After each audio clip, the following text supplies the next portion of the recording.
Good afternoon. I'm Perry Bacon. I'm the host of the New Republic show right now. I'm honored to be joined by David Buckley. He's a professor at the University of Louisville, who's a political scientist. He studies comparative politics. He studies religion and politics, among his expertises. And we're going to talk about today about religion and politics, and particularly the role religion is playing, religious groups are playing in the Trump presidency, Trump 2.0. So, David, thanks for joining me. Great to be here, Barry. Thanks.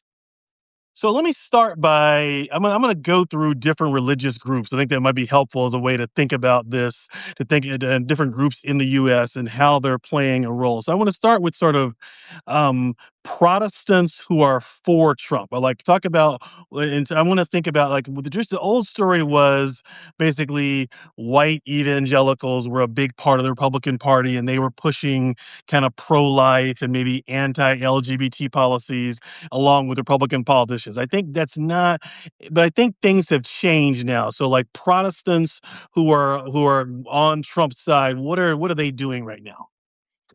Yeah, it's a good question. I mean, I think that if you just look at the kind of demographic data at a top line level, right, white Christians in general are a huge part of Trump's core constituency, right? That is predominantly white evangelicals, right? But it's also actually white mainline Protestants and disproportionately white Catholics, right? We'll come to Catholics in a minute, but yeah, let's go. Yeah, yeah. So at a basic level, saying that white Christians make up the core of Trump's political constituency is still true. I think the thing that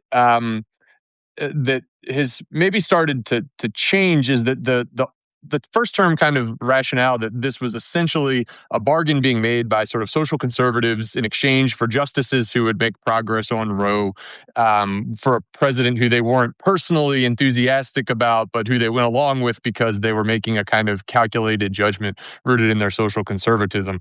In the second term, it's harder to see any of that hesitancy playing out, right? These are not reluctant social conservatives. These are, in fact, some of the kind of fullest throated supporters of the president. And if anything, I think that there's important evidence emerging from political science and sociology that it's as much the personal loyalty to the president that's driving the support as any kind of theological motivation. Or that the What are, line between the two is almost impossible to distinguish. That on a certain level, the president has become a kind of theological figure almost for some of these, and for a lot of these what are folks. the Protestant rights policy priorities? Like, because as you said, Roe has been overturned, so that was the old priority was Roe.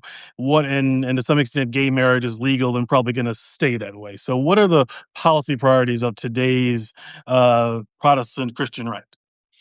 Yeah, it's a good question. I mean, I think again, you have the old social conservatives who are still out there, right? Who are kind of pushing frontier issues, maybe related to abortion in the states, right? Related to same-sex marriage and conscience exemptions, right? Older issues related to religion and education, for instance, which are not new at all in American democracy, but have really flared up again in the second term, including legal questions related to funding of religious charter schools, and questions of kind of curricular reform, quote unquote, and how religion fits into the curriculum of American public schools or materials that are made available in American public schools. But I think that beyond that so you might think of those as just kind of traditional sort of sexuality and gender-based culture wars version 2.0, right? And This is school just the vouchers kind has of been going on a long time. Okay, yes. exactly, right? So there's nothing particularly new there, although it's a new environment that it's playing out in, right? But I think that what is bubbled up in this term is also the kind of fusion of kind of Trumpist Christianity into areas of the second Trump term that we might not have traditionally associated with conservative Christians. What do I mean by that? Well, for instance, enthusiastic sort of conservative Christian endorsement for dismantling of elements of foreign assistance, right? And kind of attacks on U.S. Foreign aid as being kind of woke or sort of enmeshed in DEI politics, right? That, wasn't necessarily on the bingo card, I think, for most folks who sort of would have studied conservative Christian politics. The extent to which sort of Trump's most enthusiastic Christian supporters have really become also enthusiastic endorsers of the kind of war on woke, the turn against DEI policy, the turn against elite universities, right? Those sorts of issues that we associate with this side of the Trump term. I think are newer, right? You can find analogs for these things going back, but I think that those are new frontiers that we didn't see as much of in the first term. Are those issues they're motivated by, or they're just joining because those are the issues that the coalition's motivate? Are they driving them, or are they just Yeah, joining along? I think this is the $1 million question. There's a lot of evidence, from scholars like Michelle Margolis and Dave Campbell and others, that frequently these days we might think of religion as changing politics, right? When we study these things, religion changes politics, but that actually politics has changed religion and people's religious sort of commitments in the U.S. As much as the other way around. And so in this case, the implication of that might be that the reason that these issues have come to rally the faithful isn't because there's a kind of pre-existing theological commitment here. It's because the president has told them to, right? It's the political cues essentially setting the religious agenda. Now, there's certain theological foundations for that have maybe made some of those individuals and those communities more susceptible to kind of Trumpist signaling. There's traditions of kind of apocalypticism, for instance. My colleague Paul Jupe talks a lot about this, and his colleagues and co-authors, and how that's kind of fusing with a kind of Trumpist anti-institutionalism and anti-elitism. So there's raw material there theologically, but I think that the president is the driver of that, and his religious supporters are responding to his cues. In an old world, there was Jerry Falwell, there was Pat Robertson, there were people whose names I remember, or names I knew, who were prominent Protestants involved in politics. I guess Paula White is someone I can name, but do we have the same kind of cohort of pastors around, like the way we did with George W. Bush? Is there a cohort of pastors Trump is around, or is it and who is that? And if so, what does that group look like? Demographically, socially? Sure. Well, you certainly could point to folks who are on kind of advisory councils, right? So there's a Religious Liberty Commission in this term that you could point to. In the first term, there was especially a network tied to his campaign's Evangelical Advisory Board from the first campaign that then kind of transitioned into an informal advisory role. And so those types of folks are around. I think that folks who study their backgrounds, there would be diverse individuals, including sort of Catholic bishops, for instance, involved in the Religious Liberty Commission. But there's probably a disproportionate representation from leaders from the more kind of Pentecostal wing of American Protestantism among those folks, including somebody like Paula White, who's probably the most prominent national level representative of that. But I do think it's fair to say that this generation of kind of conservative Christian organizing is a little bit less institutionalized than the kind of old line religious right organizations, right? So there are newer organizations. There are organizations out there that are communicating regularly, but to me, it seems like a little bit of a less coherent organizational landscape than the kind of generation maybe 20 or 25 years ago when you had the Family Research Council, a little bit before that when you had the Moral Majority and Concerned Women for America, and these are pretty clear cut kind of nationally organized focal points. To me, it's a little bit of a more diffuse landscape right now in terms of the religious leadership. You're not quite saying this, but I want to drill down. Are you saying that in the old world, maybe that the religious leaders had a policy agenda that they pushed on the politicians, and maybe today the politicians have an agenda and the religious leaders are adopting it because it's like it's not clear that there's a Christian conservative policy that's separate from the Trump agenda? Yeah, I mean, I think that that's a fair enough way to capture the change in the model, right? I mean, the old sort of model would have been that the Christian right was essentially an interest group from within the Republican coalition that tried to do what it could to push its priorities onto the party that best matched those priorities, right? And actually often felt like it was losing those debates, even inside the party, right? Often felt like it was kind of taken advantage of or not really appreciated, blah, blah, blah, right? But that definitely had exogenous preferences, right? Preferences that stood on their own. I'm not as clear that is systematically the case right now, right? Are you following? I know that Don Lemon, the journalist, got arrested today. I don't know if you've Hmm. seen this or not. He was protesting a church or he was at a church reporting Covering on a everything. church Right. in Minneapolis. That church was a conservative church, or the pastor was conservative. What's the story there? So I'll be perfectly honest that I don't know the details of the church and the religious leadership that was involved in the church. I believe that the idea was that someone in religious leadership at the church, maybe not the main pastor, was somehow involved in immigration enforcement in a day job. But I don't know the details on that. Talk talk about Protestant opposition to Trump. Like, I think there probably is that. I think that's part of the story of Minneapolis. Like, where does the black church is involved, I think, but talk about like where we're seeing opposition to Trump among Protestants. Yeah, I would say so. Most visibly in Minneapolis, it's not been hard to find clergy actually in the protest coverage and in the leadership of protest networks. It's not an accident actually. Minneapolis has a very active faith-based community organizing sector that kind of predates all of this.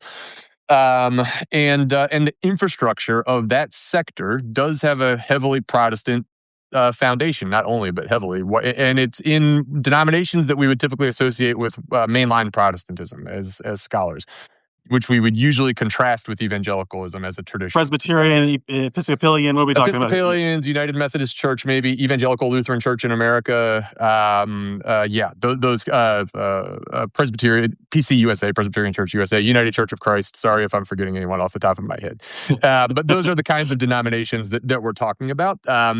And those clergy have, a long tradition of activism in especially American urban environments, going at least back to the American civil rights, to the sort of 60s civil rights movement, and the kind of social gospel even of the first half of the 20th century. So the fact that those denominations and their leadership would be highly critical of the Trump administration's approach to immigration enforcement is not surprising, and it builds on a kind of long tradition of grassroots advocacy coming out of those denominations. There's also certainly been some kind of never Trump evangelicals, to use the term that sometimes gets tossed around, that goes back all the way to the first term. Usually these were kind of disproportionately relatively elite and kind of university tied in their affiliations, who, for various reasons, came to see the Trumpist turn within the Republican Party as actually a kind of deeply anti-conservative turn, and so came to oppose it. I think people like David French would be in that kind of category, and Russ Moore at Christianity Today would probably fit within that kind of category. People who had skin in the game as conservative Christian leaders in an earlier stage of American politics, but who broke with the Trump administration. I honestly don't know the extent to which leaders from that wing of American evangelicalism have been involved in the grassroots protests. I'm sure that I know they've said things quite in public that have been quite critical of what's happened recently. I'm not on the ground though, and I'm not positioned to know whether evangelical communities who would be in that kind of never Trump category have actually been in the streets and been taking collective action in this immediate period. What is the rhetoric of the sort of Protestant religious anti-Trump? How does it sound different than like Democratic politicians? You mean the mainline Protestant Yes, the kind of mainline opponents in Protestants. Yes, particular? yes. Yeah, sure. Well, I think that the kind of theological tradition that most of these folks are operating out of is a sort of descendant of that social gospel tradition coming out of the first half of the 20th century that is very comfortable speaking the language of sin, right? Which might be different from your typical Democratic politician, for example. But locates sin not in individual decisions, but in social structures, right? And so in this case, the location of sin is not the undocumented migrant who has crossed borders. The location of sin, for instance, is the economic structures of global capital that have pushed these individuals into making almost choiceless choices, right, to protect their families. So I think that language of sin, but locating the language of sin within economic structures and social structures that marginalize communities and enrich minorities in capitalist system. I think that kind of language of sin and critique would be different from what you would hear from most Democrats anyway. I haven't looked at the Pew data lately, but I think in general we're getting to the point where the Democratic Party is about half split between, let's call it Christians and the number of people who are like atheists or non-denominant or atheists or agnostic or non-religious. Those numbers are getting to where those numbers are converging where they might be close to 50-50. I'm not including other faiths, obviously, but those numbers are getting converging. But I don't have a sense yet that there's a real, even though believing in Christianity and not are very different beliefs, I don't get a sense that the party is divided on religion right now. And it seems like the non-religious can work with the religious leaders pretty well. That's my impression, but I'm just curious if you're seeing signs of that potential fissure yet. Yeah, I think that it's true that in this immediate so migration is one of those issues that helps the Democratic Party talk about religion, because I think it's an issue that um, presents obvious common moral vocabulary for both the kind of secular wing of the party and the religious wing of the party, which is not just Christian, by the way, right? And so a lot of those commitments would be deeply resonant with Jewish communities, with Muslim communities, with various communities of kind of non-Abrahamic religions, right? And so I think that this policy issue helps that kind of those kind of coalitions to activate. Um, the question is, when we elevate beyond this particular policy issue to a broader kind of hypothetical, right, primary campaign between hypothetical candidates Yes. for the presidency in a couple of years, in that environment, when we're talking about the whole package, right, of a Okay. policy vision, does a kind of explicitly religious vision help more than it hurts in a primary environment? I think that's still kind of an open question, That's right? a I think good that's question. where, yeah, that's where it Because does Buttigieg is become. very openly religious. Some of the other candidates probably are not. I think Westmore is. Although a lot of the candidates that are A maybe lot of them, running, yeah. I mean, a lot of yeah, them have actually started to yes, position themselves Shapiro, in pretty clever way. Yeah, so Shapiro's new book, right? right, And Bashir here in Kentucky. yeah, Yeah, all the folks that you just mentioned, right? Actually have their own kind of foundation laid on those issues. So it'll be interesting to see how that develops. I mean, I don't think that, for instance, you won't have an openly kind of anti-clerical presidential candidate right, who like makes that the foundation of their yes, campaign. That doesn't work in the American environment. right. But the question is, would there be kind of more subtle ways in which a strong religious framing of the campaign would not help in the primary Right. environment? Yeah. Let's talk about Catholics. Like we have a new pope, and let's talk about the Catholic opposition to Trump. Like, what does that look like? It looks like that's playing out in Minneapolis too. Like, talk about what the character of that. Sure. Listeners may be aware that the Pope has himself commented on being troubled by what he's seeing related to immigration enforcement in the country right now, especially the dehumanization of immigrant communities. And the U.S. Conference of Catholic Bishops, which represents as a whole group, right, all of the Catholic bishops in the United States, at its most recent a kind of national meeting back in November, issued a statement that was sort of substantially concerned, right, about the directions of migration policy. So, as a body, this group has chosen to speak in a unique way on this issue, and they would tell you that they actually issued a statement on migration that is the last time they issued that type of statement. I believe was during the Affordable Care Act controversies over the contraception mandate, right? Okay. Which obviously would come down on the kind of conservative Right. end of the Right. of the spectrum, right? So it's different for them to be speaking on this kind of an issue. It's clear that the migration issue touches a very powerful moral nerve tied to not just the current Pope, but Pope Francis, who spoke out consistently about the need to minister to migrants and refugees. And there is also, if we're being honest, a practical necessity for the Catholic Church to minister to migrants because for a long time in the United States, the Catholic Church has been an immigrant church.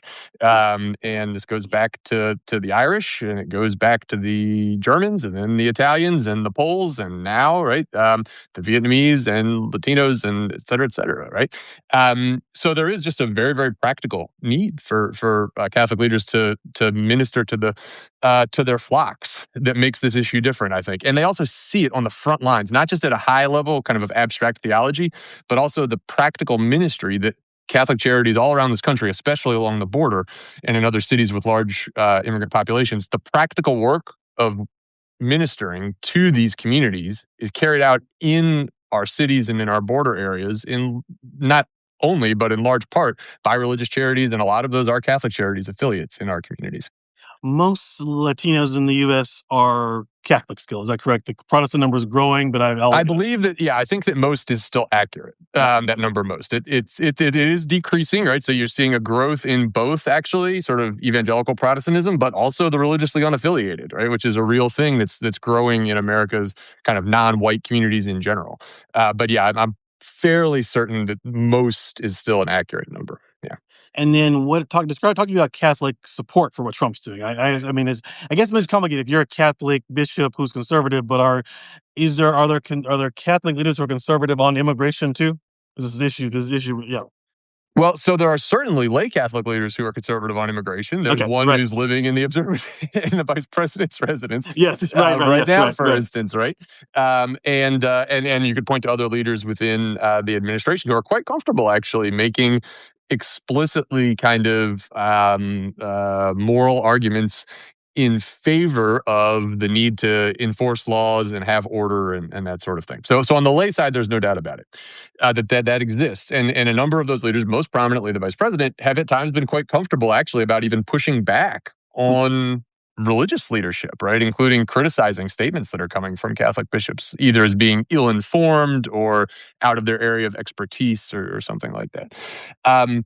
In terms of kind of full-throated endorsement, particularly on the immigration issue from within the hierarchy, there haven't been Okay. as full-throated endorsements, I would say. What you've seen from some of the bishops who we might think of as more conservative in recent weeks have been statements that have pointed out the importance of collaboration and cooperation in our relationships with security officials, and the need to maintain order and protest with respect, and how we need to not provoke further dissent and division, right? That kind of framing. But that's not exactly coming out and openly saying protesters are terrorists who are targeting our police, right? But you haven't seen that from official kind of bishops at the highest levels. And is Trump pushing other policies? Like, he's not talked about abortion a lot during the administration. They've not done a ton of abortion policy. Are there issues where conservative Catholics are excited by his policy vision, and what might those be? That's a good question. I mean, there's certainly was some disappointment, for instance, when at the president's urging, right, the language about abortion was changed in the Right. Republican Party platform, Exactly. right? The pro-life movement noticed that. And I do think that there is a certain sense of maybe kind of uncertainty about what the next frontier on the national level is for that movement, right? So in other words, what do we really want the administration to do on the national front? There are steps that you can take about, globally, the Mexico City policy, for instance, and kind of relatively small ball asks, but not on the level of overturn Roe, right? I don't personally think that the sort of Obergefell decision poses the same salient target to Catholic leaders, at least not official kind of Catholic leaders in this country. I think that for the most part, they've reconciled themselves to that outcome. I think that to be perfectly honest, the questions of sort of trans issues and gender and sexuality and kind of gender ideology, that Yes. kind of framing is probably the most substantive kind Agreed. of policy area that does have some ties to kind of theological foundation within the Catholic tradition, that those folks can can point to and can say that, yeah, this is actually something that we're on pretty firm foundation with, and where this administration is delivering for us. And Let me ask questions a dumb question. I of actually don't know religious liberty. Sorry. what's the Pope's position on transgender rights or transgenderism, or like a better term here, or You know, transgender people? I'll be perfectly honest that I don't know if Leo Yeah. has commented publicly Okay. on that. Yeah, so I don't want to speak Yeah. out of turn. Pope Francis was certainly someone who was always pushing the church to encounter people on the margins, what he called the margins of society. Mhm. And that included in his ministry encountering people who were in trans communities, right? In which he personally did many times throughout his pontificate. But that didn't accompany sort of fundamental change in Catholic sort of doctrine on issues of gender and sexuality. And I think that it's not something that I would expect to see out of Yeah. Pope Leo based on the initial signals that we've seen from him. I hate to have a sort of other faith group because that's encompasses a lot, but that's kind of what I want to do here in terms of, is there anything worth noting about other non-Christian faiths' role in favor in supporting Trump, first of all? It's a fair question. I mean, I think that you can certainly find evidence, for instance, of some expanded support from elements of the American Jewish community for Mhm.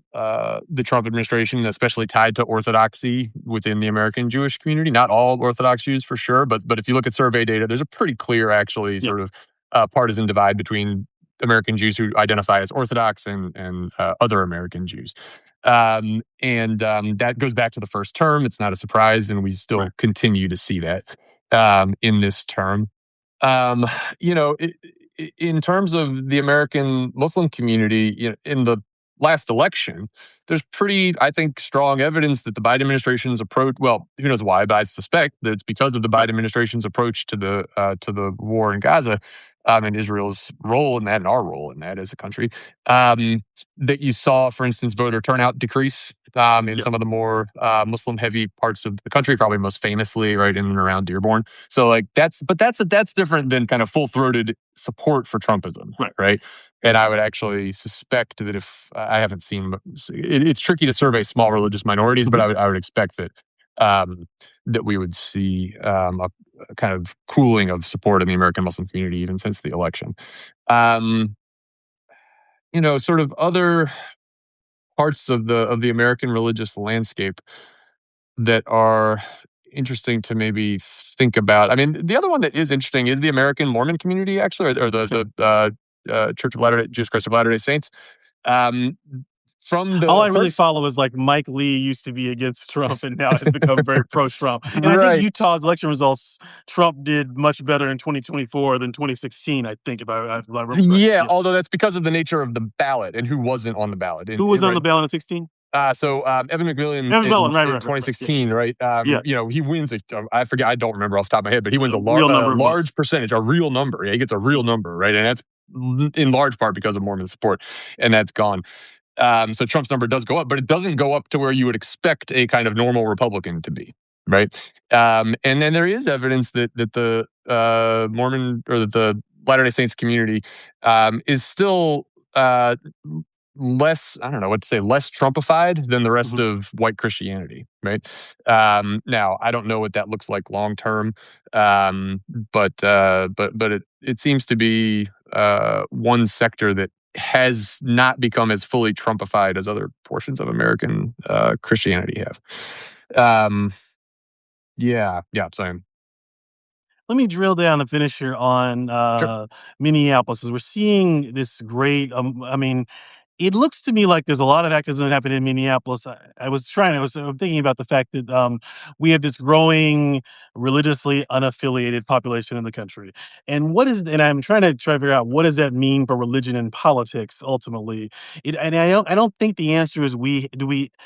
I don't think the answer is we have less religion in politics. Is that we have different religions in politics, or how does the religious unaffiliated community changing politics, the growth of that? Let me ask it that way.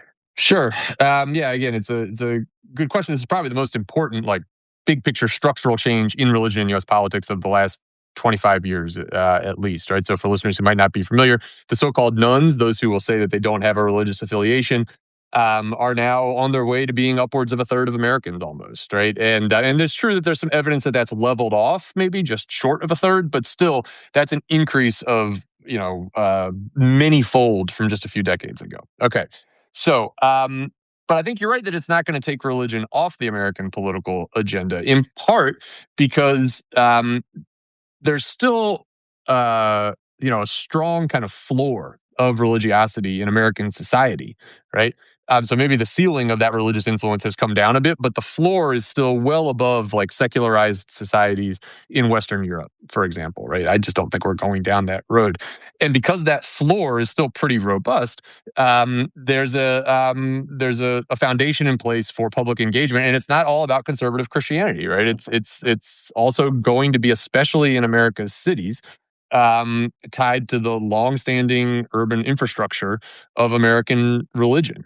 I said that the activism in Minneapolis doesn't come out of nowhere. In part, it's building on a tradition of what's called faith-based community organizing, not just in Minneapolis, but in a lot of American cities. Faith-based community organizing networks tend to focus heavily on issues of local concern, right? So issues related to community relationships with the Department of Public Safety in a city, right? Or concerns about getting across crosswalks in a safe way, or having mental health access for impoverished community members, right? Bread and butter stuff of local urban politics, and getting churches and mosques and synagogues and temples to serve as the infrastructure for bringing those public priorities to local elected officials, mayors, city councils, that sort of thing, right? Faith-based community organizing networks exist in most American major cities and even some smaller ones. And the one in Minneapolis was actually known, I think, for being quite active well in advance of this, right? That unique role in a more kind of localized religious politics, I think, is what we're seeing still have an important place in American democracy. In part also because this is a time where, especially in America's urban areas, local civic institutions are continuing to be kind of hollowed out and weakened overall. Right? We don't have the same kinds of urban community associations, especially in marginalized communities, including communities of color, that maybe we did 30 or 50 years ago. And the churches and the mosques and the synagogues are one thing that still has some space. I mean, I know right here in Louisville, for instance, during the Breonna Taylor protests several years ago, churches downtown in Louisville were involved in supporting protesters, providing a place for rest, for safe recovery, and that sort of thing. And I think that same sort of thing is going on in Minneapolis, and that role is sometimes under the radar of national politics. Mm-hmm. But it's always been there, but now it's very visible all of a sudden again because of the way that that immigration enforcement actions are targeting American cities at the grassroots, at the margins, which is where these networks have always been strongest. Last question. Do we think that, when I think about protest movements, I think about Dr. King. Do we think that pastors, religious leaders have moral authority still in a country that's becoming less religious, in a country in which people don't believe anyone, numbers about trust in authority, period? Or do we think that, because I think we're struggling with, like, do we have a civil society? How do we rise above partisanship? Is there anybody who people listen to for a moral voice? I saw Senator Warnock went to Minneapolis and he talked about this is a moral moment. And I respect him and I think he has authority, but my father was a pastor. I respect religious authorities in a certain way, but he's a Democratic politician. So I'm guessing a lot of people heard him in that role because because he's obviously a Democratic politician. So do we think that religious leaders have, the Pope probably does, but do we think that people care what religious leaders think beyond the party hats, whatever party hat you wear? Yeah. Yeah. So I would leave you with 2 points on this. The first is that there is evidence that religious leader moral authority has become caught up in partisanship in the United States. Right. Support for instance, for religious leaders speaking out in politics is generally stronger among Republicans than among Democrats. And while there are some racial differences there, the partisan bit is very, very powerful, right? And there's actually evidence that Americans have become less religiously affiliated over time because they're reacting negatively to conservative Christian cues in politics, Right. right? So that's real. The other point, though, that I would remind everybody is that if moral authority can be weakened, right, that means that it's dynamic and it can also be rebuilt, right? And I actually think that this is a really important frontier of research right now. It's some work that I'm doing and colleagues are too. This question of, okay, um, is it possible to rebuild the moral authority for religious leaders in American communities if Americans see those leaders as engaging in costly action on behalf of the common good and their own moral priorities, right? And I think that's a very interesting and right now open research question, and one that I don't know the answer to. But I do think that there's reason to think if the decisions of certain religious leaders can damage moral authority, there's reason to think that the decisions of other religious leaders could rebuild that authority. Although I think it's unlikely to happen overnight. Good place to end on. David, great to see you. Great conversation. Thank you. And thanks everybody for joining us. Thanks so much, Eric. Yeah, great, and thanks everybody for being here.